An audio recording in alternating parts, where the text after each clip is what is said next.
महत्वाची बातमी आहे। काकांच्या पाठीत सुरा खुपसणारे धनंजय मुंडे अजित पवारांचेच भाऊ जितेंद्र आव्हाडांनी धनंजय मुंडे यांच्यावर हा जोरदार पलटवार केलाय। धनंजय मुंडेंनी बहिणीलाही छळलं असं जितेंद्र आव्हाडांनी म्हटलं।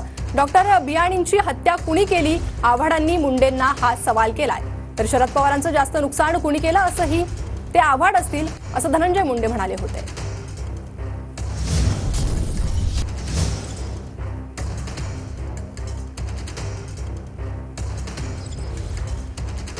ऐसा लगता है मुझे, पता नहीं इसकी प्यार और मोहब्बत में क्या कर दे। दिखाता एक है और मुझ जैसे इत्तू से आदमी के लिए बोलता है कि मैंने घर फोड़ा। अगर पवार साहब का, पार्टी का किसी ने नुकसान किया होगा तो इस महाराष्ट्र में नहीं, दुनिया में एक ही इंसान है जिसका नाम जितेंद्र आव्हाड है।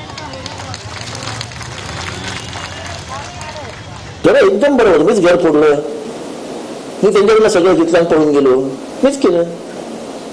आणि मी केलं सांगतो ना, धनंजय मुंडेंनी कशाला सांगायला पाहिजे, ती सांगतो ना।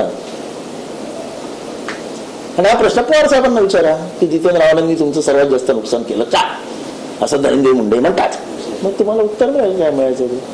धनंजय मुंडे कोण? हा अजित पवार भाऊ, स्वतःच्या काकाच्या पाठीमध्ये सुरा खुपसणारा, स्वतःच्या बहिणीला छळणारा। आता काय गोडवे जात आहेत ना, काय केलेलं पूर्वी तर मला विचारा, मी सांगतो ना सगळं।